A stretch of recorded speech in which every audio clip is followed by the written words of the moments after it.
67번째 시간입니다. 계속되는 성고난 주간의 일을 말씀해 주고 있는데, 예수님이 십자가에 죽으시는 그 주간을 우리가 성고난 주간이라고 칭하고 있는데, 셋째 날이 화요일입니다. 예루살렘 성전에서 당시의 유대 종교 지도자들과 계속해서 논쟁을 하고 있는 말씀들의 내용입니다.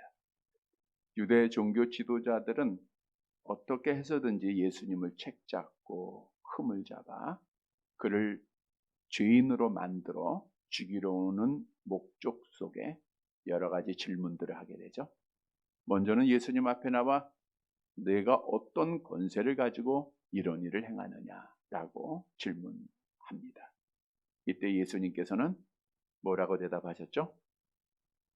답을 주신 것이 아니라 역질문합니다.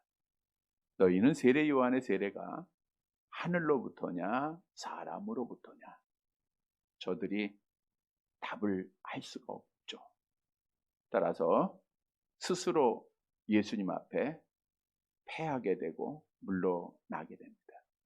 그런데 저들이 예수님 앞에 올무를 넣었다가 예수님이 걸리지 않는다고 그냥 물러가고 없어진 것이 아니라 또 나와요. 또 나와서 계속해서 시험을 합니다.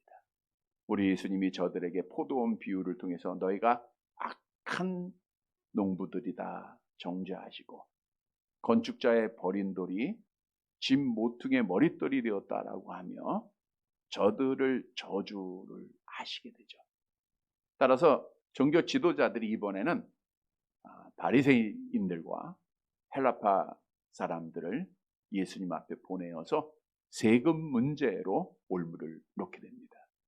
따라서 지난 주일에는 올무에 걸리지 말자 이런 제목으로 말씀을 드렸습니다. 올무에 걸리면 믿음 생활에 실족함을 갖기 때문입니다. 올무에 걸리지 않기 위해서 그러면 어떻게 해야 할 것인가? 먼저는 예수님처럼 날마다 영적으로 깨어 있는 자가 되어야 됩니다. 우리 예수님은 늘 기도하는 영적으로 깨어 있는 자였기에 어떤 올무도 걸리지 않고 모든 올무를 넘어 승리를 했습니다. 그래서 우리도 늘 기도로 깨어 있어야 됩니다. 또한 예수님은 저들의 질문을 익히 아시고 외식함을 지적을 하셨어요. 외식한 자들에게 주시는 저주를 선포하시는데 우리는 진실한 말을 해야 됩니다. 하나님의 말씀 위에 서 있어야 됩니다.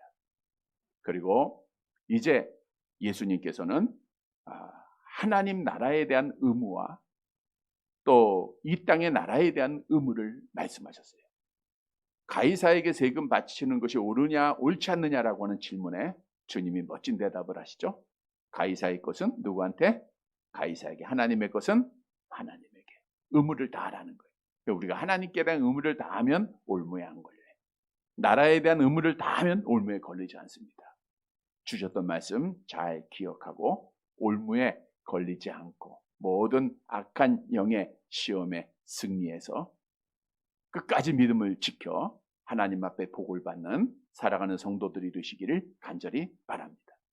여러분, 이렇게 우리가 올무에 걸리지 않고 믿음을 잘 지키면 하나님이 복을 주시는데 어떤 복을 주시는가? 그 복은 첫째 부활에 참여하는 부활의 복입니다. 우리 기독교는 죽어서 끝나는 것이 아니라 부활을 믿는 생명력 있는 종교입니다. 이 땅의 어느 종교도 사람이 죽어서 그 후에 어떻게 될 일을 정확하게 말씀하고 가르치는 종교가 없습니다. 그러나 우리 기독교는 성경에 기초한 종교이기에 성경에서 말씀하고 있는 대로 우리가 믿고 있고, 또 성경은 부활에 대해서 정확한 사실을 우리에게 말씀해주고 있습니다. 한 번 죽는 것은 사람에게 정한 것이라고 하는 말씀처럼 아담의 후손들은 아담의 범죄로 말미암아 죄인이 되었고 그로 인하여서 반드시 죽어서 지옥에 가야 합니다. 그러나 하나님께서는 특별하신 사랑으로 절대적인 주권을 가지시고 지옥 가야 할 사람들 중에 얼마를 기쁘신 뜻대로 하나님의 자녀로 그리스도 예수 안에서 선택을 하셨어요. 이 선택한 약속을 지키기 위하여 독생자 예수님 보내주셨죠. 예수님이 우리의 죄를 친히 담당하시고 택한 자들의 죄를 다 담당하시고 십자가상에서 제물이 되셔서 피 흘려 죽으시고 우리의 죄를 속량해 주셨죠. 따라서 성경은 예수를 그리스도로 믿는 자들에게는 생명이 주어졌다라고 우리에게 분명히 말씀하고 있습니다. 우리가 이 사실은 성경을 통해서 아는 거예요. 요한복음 20장 31절 암송해 볼까요? 오직 이것을 기록함은 너희로 예수께서 하나님의 아들 그리스도이심을 믿게 하려 하며 또 너희로 믿고 그 이름을 힘입어 생명을 얻게 하려 함이니라. 성경 말씀을 통해서 예수께서 하나님의 아들 그리스도라고 하는 사실을 믿게 되고 이 믿음을 통하여 우리에게 생명을 주었다. 생명을 줬다라는 것은 죽어 있었다라는 거죠. 즉 우리의 죽었던 영혼이 새 생명을 얻게 되었다. 영생을 얻게 되었다라고 성경은 증거하고 있는 겁니다. 영생을 얻었다라고 하는 것은 이미 얻었다라고 하는 것을 과거형을 성경은 말씀하고 있지 않습니까? 암송해 볼까요? 요한복음 5장 24절 시작. 내가 진실로 진실로 너희에게 이르노니 내 말을 듣고 또 나 보내신 이를 믿는 자는 영생을 얻었고 심판에 이르지 아니하나니 사망에서 생명으로 옮겼느니라. 그래서 우리가 죽은 영혼이 살아났어요. 살아났기 때문에 이 시간도 살아 계신 하나님을 예배를 통해서 만나는 거예요. 찬송을 통해서 그분께 영광을 돌리고 하나님의 임재를 깨닫고 하나님 앞에 기도하며 하나님의 말씀을 듣고 있는 것입니다. 그런데 그리스도 안에서 영혼이 살아난 의인이 되었다라 할지라도 믿지 않는 자들처럼 반드시 육체적 죽음을 당해요, 안 당해요? 당하게 된다는 거예요. 근데 여기 중요한 사실이 있죠. 그리스도 밖에서 육체적 죽음을 당한 자들은 죄의 결과에 형벌로 당하는 죽음이에요. 그래서 지옥 가는 거예요. 지옥 가는 죽음입니다. 그러나 그리스도 안에서 육체적 죽음을 당한 자들은 하나님께서 그들의 영혼을 천국으로 인도하시기 위한 과정 속의 죽음입니다. 그래서 형벌의 결과가 아니라 하나님의 사랑이요 하나님의 은혜입니다. 그래서 믿는 자들의 죽음을 하나님이 어떻게 보시죠? 시편 116편 15절입니다. 함께 봅니다. 그의 경건한 자들의 죽음은 여호와께서 보시기에 귀중한 것이로다. 여호와께서 보시기에 귀중한 거예요. 하나님께서 성도들의 죽음을 너무너무 귀중하게 보시는 거예요. 왜? 천국으로 인도하는 거예요. 다시 말하면 사람이 죽으면 믿는 자는 천국 가는 거고 믿지 않는 자는 지옥 가는 거예요. 그러면 흙으로 왔기에 흙으로 돌아가야 할 육체는 어떻게 되는가? 믿는 자나 믿지 않는 자나 장례를 통해서 모든 육체는 죽음의 문을 통과하고 한 줌의 흙으로 다 돌아갑니다. 그런데 흙으로 돌아간 육체가 영원히 없어지는 것이 아니라는 거예요. 그리스도 안에서 죽은 자들은 예수님이 재림하실 때 부활을 하게 돼 있어요. 이것이 첫째 부활인데 성경도 우리에게 증거하고 있죠. 데살로니가 전서 4장 16절 말씀입니다. 함께 봅니다. 주께서 호령과 천사장의 소리와 하나님의 나팔 소리로 친히 하늘로부터 강림하시리니 그리스도 안에서 죽은 자들이 먼저 일어나고. 우리는 예수 그리스도의 재림을 믿고 있죠. 우리 예수님은 약속대로 이 땅에 다시 오세요. 징조들로 보면 심히 가까이 오고 있습니다. 그때에 그리스도 안에서 죽은 자들이 먼저 일어난다라는 것은 부활한다는 거예요. 흙으로 갔던 육체가 부활하는 겁니다. 그리고 이제 우리의 영혼과 함께 결합하여 신천신지에서 영원한 복을 누려요. 그러나 믿지 않고 죽었던 육체는 이제 천년왕국이 끝나고 2차 부활 때 부활을 하게 돼 있죠. 그리고 부활하여서 그들은 지옥에서 영원한 고통을 당해야 됩니다. 지옥이 어떤 곳인가를 다시 한번 볼까요? 마가복음 9장 48절 49절 같이 봅니다. 거기에서는 구더기도 죽지 않고 불도 꺼지지 아니하느니라. 사람마다 불로써 소금 치듯함을 받으리라. 그래서 우리는 부활의 소망을 갖고 있기에 죽음의 슬픔 속에서도 위로를 받는 거예요. 지난 주간에 우리 동생 백성철 목사가 하나님의 부름을 받았죠. 오랫동안 병으로 고생을 했지만 하나님의 정하신 때가 되었기에 부르셨고, 또 그의 영혼은 지금 하나님의 나라에서 하나님과 함께 거하고 있습니다. 사랑하는 부모님도 만나고 영원한 복에 들어갔습니다. 뿐만 아니라 한 줌의 흙으로 돌아갔던 그 육체가 주님이 이 땅에 오실 때 다시 부활할 것을 믿고 있기에 가족들이 다 위로를 받고 소망을 갖고 있는 거예요. 즉 소망 속에 우리가 죽음도 이길 수가 있는 거예요. 여러분, 부활이라고 하는 것은 죽었다가 다시 살아나는 겁니다. 그리스도 안에서 죽음의 문을 통과하여 흙으로 돌아간 육체가 없어지는 것이 아니라 약속대로 다시 살아난다는 거예요. 왜냐하면 예수 그리스도께서 부활의 첫 열매가 되셨기 때문입니다. 고린도전서 15장 20절입니다. 함께 봅니다. 이제 그리스도께서 죽은 자 가운데서 다시 살아나사 잠자는 자들의 첫 열매가 되셨도다. 잠자는 자들의 첫 열매, 육체적으로 죽어 있는 자들의 흙으로 돌아간 육체의 첫 열매가 되셨습니다.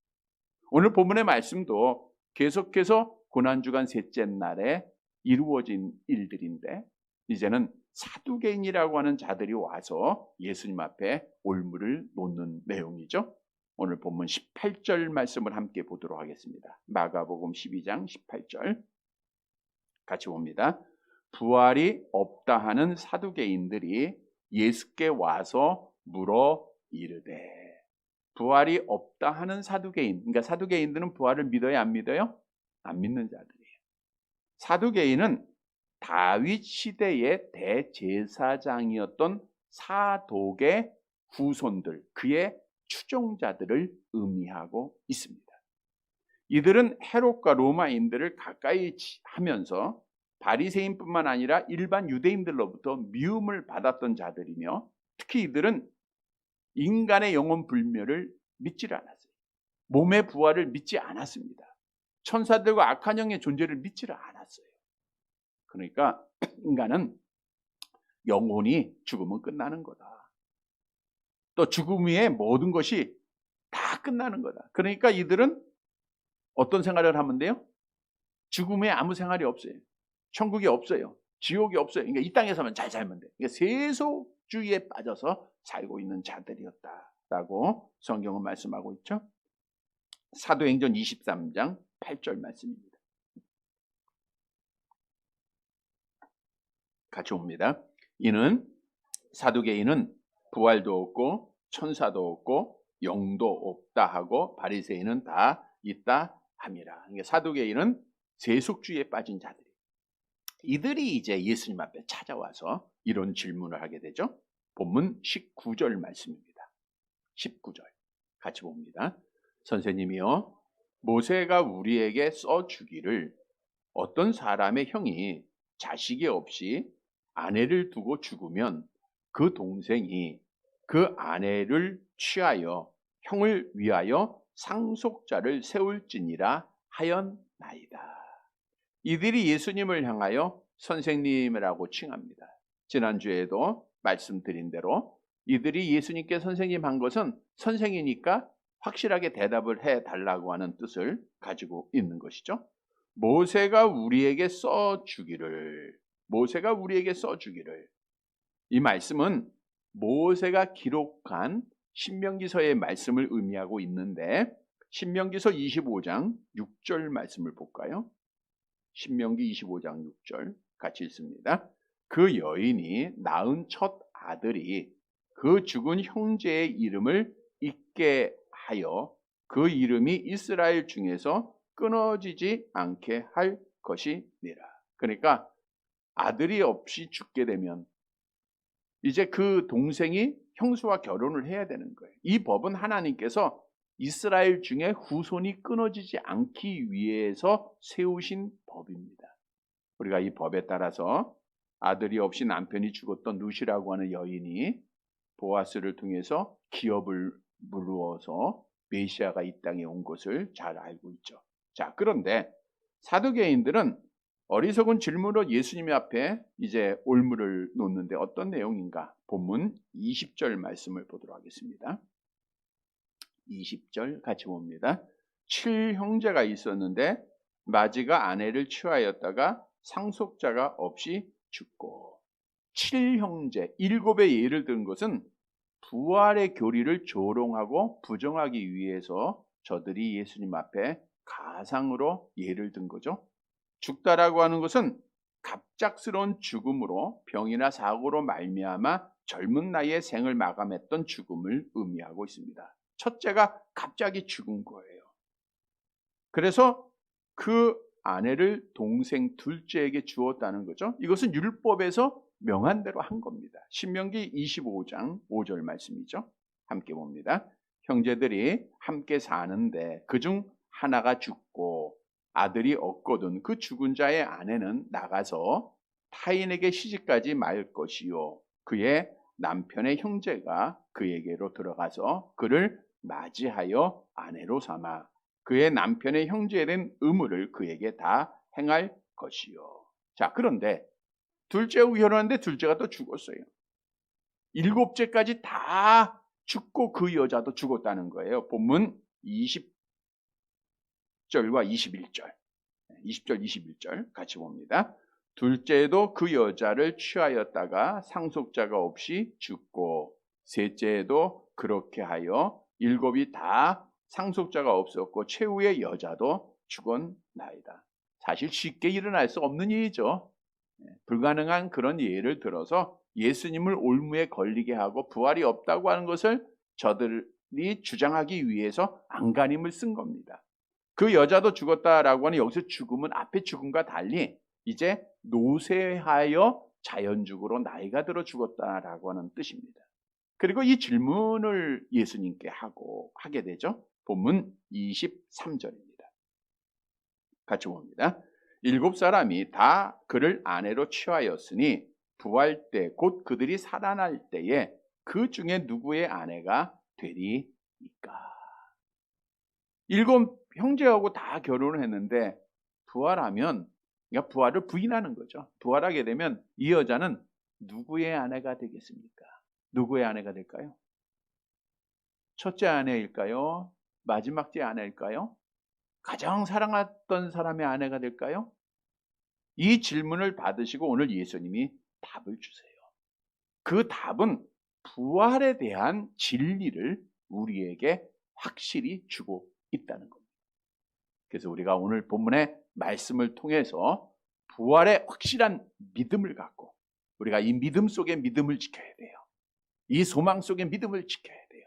이런 성도들이 되시기를 바랍니다. 첫째로 우리 사람은 성경대로 부활을 믿어야 돼요. 성경은 부활을 말씀하고 있기 때문이죠. 본문 24절 말씀입니다. 누구의 아내가 되겠습니까? 라고 하는 질문에 예수님이 답을 하시죠. 함께 봅니다. 예수께서 이르시되 너희가 성경도 하나님의 능력도 알지 못함으로 오해함이 아니냐. 헬라어나 히브리어나 강조하는 단어를 문장 앞에 넣는다고 했습니다. 원문에 보면은 오해하고 있다라는 말이 가장 앞에 나와요. 예수님이 질문을 듣자마자 너희 지금 오해하고 있어. 너희는 지금 오해하는 거야. 오해하다는 것은 진리로부터 벗어나 잘못 이끌림을 받고 있다. 너희가 지금 잘못된 말을 하고 있다. 진리의 말씀을 믿지 못하고 있다라고 주님이 말씀을 하고 있는 거예요. 너희는 성경도 하나님의 능력도 알지 못하고 있다. 그러니까 사두개인들은 진리의 성경 말씀과 하나님의 능력을 오해하고 뭘 안 믿고 있어요? 부활을 안 믿고 있다. 부활을 안 믿고 있게 이런 질문을 한 거예요. 자, 사두개인들은 구약의 말씀을 알고 있었을까요? 모르고 있었을까요? 당연히 유대인이니까 구약의 말씀들을 잘 알고 있었을 거예요. 그런데 구약 성경 말씀에도 부활에 대한 말씀이 분명히 있거든요. 그거를 너희가 잘못 오해하고 믿지 않고 있다라고 주님이 그들을 지적해주고 있는 거예요. 아브라함이 독자 이삭을 바칠 때 가졌던 믿음이 무슨 믿음이에요? 부활의 믿음이죠. 내가 아들을 바치면 하나님이 그를 다시 살려줄 것이라고 하는 부활의 믿음으로 아브라함이 독자 이삭을 바친 거예요. 구약 성경에도 계속해서 구약의 부활에 대한 말씀을 우리에게 증거하고 있는데, 우리 다니엘서 12장 2절 말씀을 볼까요? 다니엘서 12장 2절 함께 봅니다. 땅의 티끌 가운데에서 자는 자 중에서 많은 사람이 깨어나 영생을 받는 자도 있겠고, 수치를 당하여서 영원히 부끄러움을 당하는 자도 있을 것입니다. 이미 다니엘 선지자가 예언을 했죠. 땅의 티끌 가운데 자는 자, 죽은 자들이 육체적 죽음을 당한 사람 중에서 깨어나 영생을 받는 자, 깨어난다는 게 부활하여 영생을 받는 자가 있다는 거예요. 또 이사야서 26장 19절 상반절에 오면 함께 볼까요? 주의 죽은 자들은 살아나고 그들의 시체들은 부활할 것을 말씀하고 있죠. 시편 71편 20절 계속 봅니다. 우리에게 여러 가지 심한 고난을 보이신 주께서 우리를 다시 살리시며 땅 깊은 곳에서 다시 이끌어 올리시라. 이처럼 구약에도 수없이 부활에 대해서 증거하고 있는 거예요. 근데 사두개인들은 그 구약의 말씀을 다 알고 있었지만 부활에 대한 믿음을 믿지 못한 거예요. 갖지 못한 거예요. 그래서 예수님이 그들을 책망하고 그들을 지적한 거예요. 너희 참 오해하고 있다. 너희가 잘못 믿고 있다. 분명히 성경은 부활에 대해서 증거를 하고 있다. 그러니까 오늘 본문이 우리에게 주는 교훈이 뭐예요? 성경에는 부활을 말씀해야 안 해요. 하고 있으니까 너희는 믿어야 된다는 거예요. 여러분, 성경대로 부활이 있음을 믿으시기를 바랍니다. 신약에서도 수많은 구절이 부활에 대해서 증거하고 있어요. 그래서 우리 기독교가 부활의 종교입니다. 고린도전서 15장 52절 함께 봅니다. 나팔 소리가 나매 죽은 자들이 썩지 아니할 것으로 다시 살아나고 우리도 변화되리라. 데살로니가전서 4장 14절 함께 봅니다. 우리가 예수께서 죽으셨다가 다시 살으셨음을 믿을진대 이와 같이 예수 안에 자는 자들도 하나님이 그와 함께 데리고 오시리라. 우리 기독교는 성경대로 믿는 겁니다. 성경대로 따라가는 거예요. 그래서 성경에서 부활을 말씀하고 있기에 우리는 부활을 믿으면 돼요. 요한복음 11장 25절 26절 암송해 볼까요? 예수께서 이르시되 나는 부활이요 생명이니 나를 믿는 자는 죽어도 살겠고 무릇 살아서 나를 믿는 자는 영원히 죽지 아니하리니 이것을 내가 믿느냐? 나를 믿는 자. 예수께서 그리스도여 하나님의 아들이심을 믿는 자는 반드시 부활할 것을 성경은 약속하고 있다는 거예요. 따라서 이 시간 내가 예수를 믿고 있다고 하면 예수께서 그리스도여 살아계신 하나님의 아들이십니다. 예수님이 나의 죄를 대속하셨습니다. 이 사실을 믿고 있으면 성경대로 내가 반드시 부활할 줄, 첫째 부활에 참여할 줄 믿으시기를 바랍니다. 이 믿음이 있어야 돼요. 여러분, 이 믿음이 있어야 아브라함처럼 우리가 온전한 헌신을 할 수 있어요. 이 믿음이 있어야 돼요. 또 이 부활의 믿음이 있어야 스데반 집사처럼 그 어려움도 이겨나가는 거예요. 많은 순교자들이 사실 부활의 믿음이 없으면 믿음을 못 지켰을 거예요. 나가 지금 죽어도 죽으니까 천국 가니까 얼마나 귀한 믿음입니까? 그러니까 그 순교의 현장에 찬송하면서 그들이 들어갈 수 있었던 거예요. 스데반 집사도 부활의 믿음을 가지고 있지 않았습니까? 사도행전 7장 55절 함께 봅니다. 스데반이 성령 충만하여 하늘을 우러러 주목하여 하나님의 영광과 및 예수께서 하나님 우편에 서신 것을 보고, 하나님 우편에 서신 것을 보니까 너무너무 좋잖아요. 하나님과 함께 거할 걸 생각하니까 너무너무 좋죠.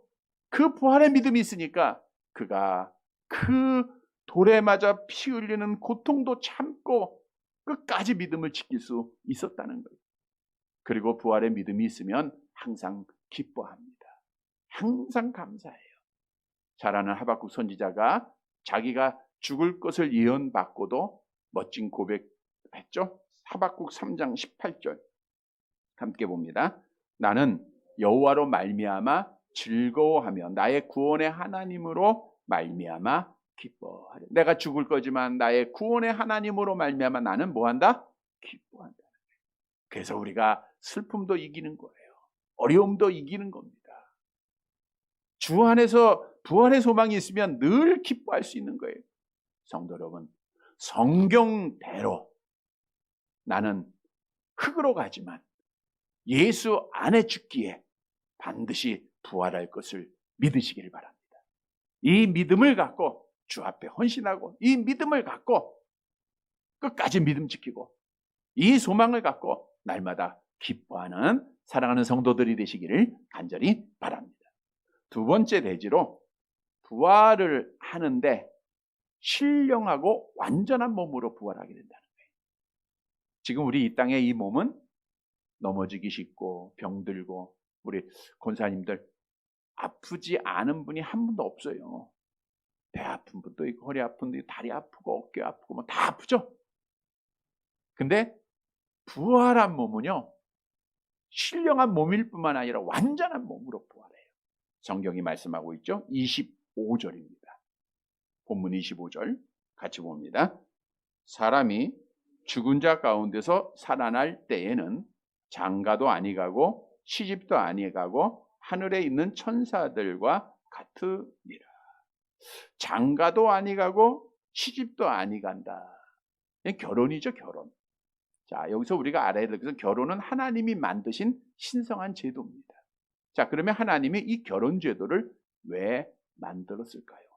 성경이 이렇게 말씀하고 있죠. 창세기 2장 18절 함께 봅니다. 여호와 하나님이 이르시되 사람이 혼자 사는 것이 좋지 아니하니 내가 그를 위하여 돕는 배필을 지으리라 하시니라. 그러니까 아담을 창조하셨는데 아담이 홀로 있는 것 외롭게 보였어요. 그래서 돕는 배필을 만들어 결혼 제도를 만드신 거예요. 다시 말하면 외로웠기 때문에. 자, 그런데 하나님의 나라 가면 외로울까요? 외롭지 않을까요? 외로움이 없죠. 왜요? 누가 함께 계세요? 하나님이 함께 계시니까. 신랑 되신 예수님과 함께 거하고 있으니까 외로울 게 없어요. 계시록 21장 3절 4절 함께 봅니다. 보라, 하나님의 장막이 사람들과 함께 있음에 하나님이 그들과 함께 계시리니 그들은 하나님의 백성이 되고 하나님은 친히 그들과 함께 계셔서 모든 눈물을 그 눈에서 닦아 주시니 다시는 사망이 없고 애통하는 것이나 곡하는 것이나 아픈 것이 다시 있지 아니하리니 처음 것들이 다 지나갔음이로라. 다시 말하면 천국은 외로움이 없는 곳이기에 혼인제도가 필요 없다는, 결혼이 필요 없다는 거예요. 누구의 아내, 누구의 남편이 필요 없다는 거예요. 그러면 어떤 몸으로 부활하느냐?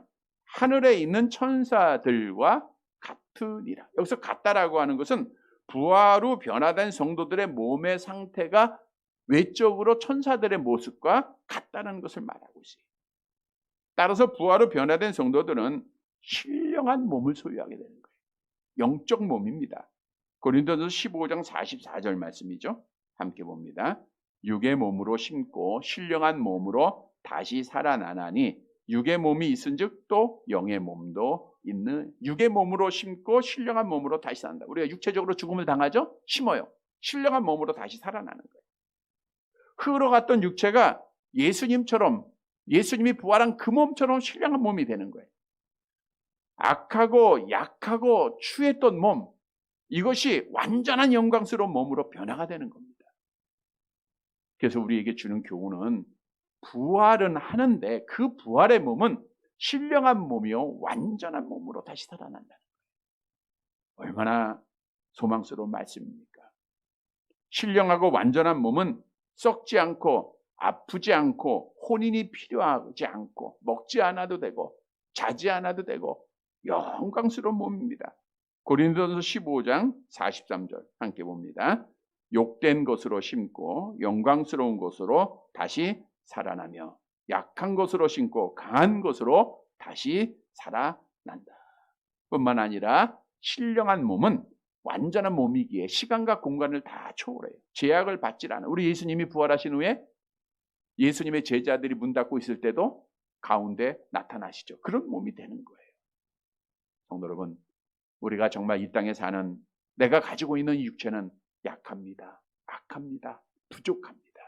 그러나 내가 약속대로 부활할 때 내 몸은 가장 아름답고 가장 완전한 몸으로, 가장 신령한 몸으로 부활할 것 성경이 약속하고 있어요. 그래서 그 부활의 몸을 소망하면서 우리가 날마다 하나님 앞에 믿음을 잘 지키는 사랑하는 성도들이 되시기를 간절히 바랍니다. 세 번째로, 부활하면 다 함께 천국 가족으로 살아간다는 거예요. 우리가 다 함께 한 형제요 자매입니다. 오늘 말씀을 예수님께서 이렇게 증거하시죠. 26절 말씀 봅니다. 26절 함께 봅니다. 죽은 자가 살아난다는 것을 말할진대 너희가 모세의 책 중 가시나무 떨기에 관한 글에 하나님께서 모세에게 이르시되 나는 아브라함의 하나님이요 이삭의 하나님이요 야곱의 하나님이라로라 하신 말씀을 읽어보지 못하였느냐. 예수님께서는 사두개인들에게 부활을 증명하기 위하여 가시딸기 나무에서 하나님께서 모세에게 하신 말씀을 인용을 한 거예요. 이 출애굽기 3장의 내용이죠. 하나님께서 광야 40년 연단 가정 마치고 모세를 부르실 때 3장 6절에 보니까 이렇게 말씀합니다. 함께 볼게요. 출애굽기 3장 6절. 또 이르시되 나는 네 조상의 하나님이니 아브라함의 하나님, 이삭의 하나님, 야곱의 하나님이시나. 이삭의 하나님, 아브라함의 하나님, 야곱의 하나님. 사실 모세가 이 말씀을 들을 때 아브라함과 이삭과 야곱은 이미 오래전에 죽고 없었던 자들이에요. 그러나 하나님은 이미 죽은 사람들의 이름을 거론하면서 마치 현재 살아있는 것으로 말씀을 하고 있어요. 지금 살아있는 아브라함의 하나님, 이삭의 하나님, 야곱의 하나님이라는 거예요. 다시 말하면 믿음의 조상들은 이미 이 땅에 없지만 하나님 나라에서 지금 함께 살아있다고 하는 사실을 말씀해 주고 있는 거예요. 따라서 아브라함과 이삭과 야곱은 죽은 자들이 아니라 부활하여 현재 하나님이 주신 영생을 누리면서 하나님과 교제하면서 한 가족으로 살아가고 있다는 거예요. 그리고 우리 주님께서 결론적으로 이런 말씀을 합니다. 27절 말씀 함께 봅니다. 하나님은 죽은 자의 하나님이 아니요 산 자의 하나님이시라. 너희가 크게 오해하였도다 하시니라. 여기서 산자라고 하는 원문도 현재 분사형이에요. 과거에도 살았고 지금도 살아계신 분이다. 지금 우리 하나님은 지금도 살아있어요. 하나님 안에서 참된 생명이 있다고 하는 것을 말씀해주고 있는 거예요. 결국 이 말씀을 듣고 사두개인들은 할 말이 없죠. 자리를 뜨고 패하고 맙니다. 여러분, 우리에게 주는 좋은 교훈입니다. 부활하게 되면요 족보대로 살아가는 게 아니에요. 거기 가서 우리 할아버지, 물론 다 만나죠. 그리스도 안에 죽은 자들 만나는데 우리 할아버지가 되고 뭐 내 아들이 되고 뭐 되는 게 아니라 다 한 가족이라는 가족. 부활하면 아브라함과 이삭과 야곱과 함께 사는 거예요. 한 형제처럼 사는 겁니다. 부활하면 베드로, 야고보, 요한, 뭐 스데반 집사, 사도 바울, 우리 믿음의 선조들, 성경에 나와 있는 모든 그 사람들과 함께 한 형제로 살아가는 거예요. 족보대로 사는 게 아니에요. 부활하게 되면 너 어느 나라 출신이냐, 어느 학교였냐, 뭐 얼마 배운, 어디 교회에 다녔느냐, 뭐 이거로 구분하는 거 아니에요. 그냥 다 한 가족이 되는 거예요. 한 가족. 이것이 성경에서 우리에게 알려주고 있는 진리입니다. 우리 예수님도 그런 말씀하셨죠. 마태복음 12장 50절 함께 봅니다. 누구든지 하늘에 계신 내 아버지의 뜻대로 하는 자가 내 형제요 자매요 어머니라 하시니라. 우리가 예수를 믿는 자들은 그리스도 안에서 다 형제 한 가족이라는 거들. 한 가족. 여러분, 우리는 뭐 이 땅에서는 배운 사람도 있고 안 배운 사람도 있고 가진 사람도 있고 안 가진 사람도 있고 건강한 사람도 있고 아픈 사람도 있고 권세가 있는 사람도 있고 없는 사람도 있을 수 있어요. 큰 교회 다니는 사람도 있을 수 있고 작은 교회 다니는 사람도 있을 수 있어요. 그러나 하나님 나라 가서는 다 하나요. 한 가족일 뿐입니다. 거기 가서도 족보 따져야 되고 거기 가서도 혈통 따져야 되는 거 이런 거 아니에요. 그냥 우리는 한 가족으로 한 가족으로 살아가는 거예요. 거기 가서도 뭐 목사님, 장로님, 권사님 이게 아니라 다 한 형제입니다. 형제. 그래서 우리가 하나님 나라에서 한 가족으로 살아갈 줄 믿으시기를 바랍니다. 그럼 어떤 삶을 우리가 이 땅에서 살아가고 준비해야 되겠죠? 우리가 한 가족이 돼야 돼. 천국 가야 돼. 그러면 이 땅에서 아유, 난 저 사람하고 같이 가기 싫어하는 사람 있으면 돼야 안 돼요? 아, 저 사람하고는 절대 같이 못하겠어. 그래서 성경이 이렇게 말씀하죠. 마태복음 18장 18절 함께 봅니다. 진실로 너희에게 이르노니 무엇이든지 너희가 땅에서 매면 하늘에서도 매일 것이요 무엇이든지 땅에서 불면 하늘에서도 불리고. 우리가 매는 일이 있어서는 안 돼요. 우리는 영원히 하나님의 나라에서, 지금은 따로따로 살지만 한 공간에서 한 하나님을 섬기며 한 신랑 되신 예수를 모시고 영원히 살아야 되니까 이 땅에서는 우리가 다 하나가 돼야 됩니다. 에베소 4장 2절 3절도 말씀하고 있죠. 함께 봅니다. 모든 겸손과 온유로 하고 오래 참음으로 사랑 가운데서 서로 용납하고 평안에 매는 줄로 성령이 하나 되게 하신 것을 힘써 지키라. 그래서 조금 부족한 분이 있더라도 아이고 천국에서 영원히 같이 살아야 될 나의 형제인데 하면서 우리가 이해해야 되고 사랑해야 되고 부족한 부분들을 채워줘야 돼요. 여러분, 우리는 손에 손잡고 천국에서 영원히 함께 한 가족으로 살아갈 줄 믿으시기를 바랍니다. 그래서 우리는 이 땅에서 서로서로 사랑하고 서로서로 도와가며 한 몸을 꼭 이루어야 돼요. 우리는 부활하여 하나님의 나라에서 한 가족으로 살아갈 소망 속에 오래 참음과 겸손과 온유로 사랑 가운데서 하나를 힘써 지키는 사랑하는 성도들이 되시기를 간절히 바랍니다. 말씀을 정리해 드립니다. 여러분, 사람들은 죽으면 끝이야 라고 말합니다. 여러분 말씀드린 대로 그런 사람들한테 그럼 당신 죽어서 지옥 가 하면 기분 좋아할 사람 아무도 없어요. 그것은 천국과 지옥을 믿고 있다고 하는 증거입니다. 요한복음 5장 29절 말씀 함께 봅니다. 선한 일을 행한 자는 생명의 부활로 악한 일을 행한 자는 심판의 부활로 나오리라. 물론 선한 일은 좋고 착한 일을 말하는 도덕적 선을 말하는 게 아니라 영적 선, 예수를 믿는 자예요. 예수를 그리스도로 믿는 자들은 생명의 부활로, 믿지 않는 자들은 심판의 부활로 나오게 될 것이다. 성경은 분명히 말씀하고 있습니다. 성도 여러분, 오늘 본문에 부활을 부인하는 사두개인들이 예수님을 시험하려고 올무에 걸리게 하려고 자기들 생각으로는 멋진 비유죠. 있을 수도 없는 일이지만 그런 비유로 예수님을 넘어뜨리려고 했지만 예수님이 멋있게 이기십니다. 이 이기신 말씀은 우리에게 부활의 소망을 확신시켰어요. 성도 여러분, 우리는 먼저 성경의 부활을 말씀하고 있기에 우리는 성경대로 부활을 그대로 믿어야 됩니다. 이 믿음이 있어야 헌신할 수 있고 이 믿음이 있어야 믿음 지키고 이 소망이 있어야 기뻐하고 즐거워할 수 있는 거예요. 두 번째로 부활의 몸은 신령한 몸이요 완전한 몸입니다. 그 소망을 우리가 가져야 돼요. 그리고 부활하여 함께 살 천국에서는 우리가 한 가족이 되는 겁니다. 한 가족, 한 형제. 그래서 우리는 그리스도 안에서 하나됨을 힘써 지켜야 돼요. 사랑하는 성도 여러분, 오늘 말씀을 통해서 다시 한번 내가 부활할 것이라고 하는 소망을 확신하고 이 소망 가운데 우리가 한 가족으로 살아갈 것을 우리가 믿으면서 하나를 힘써 지키고 주 앞에 아름답게 헌신하고 끝까지 믿음 지키고 날마다 기뻐하여 우리 하나님께 영광을 돌리는 사랑하는 성도들이 되시기를 주님의 이름으로 간절히 바랍니다.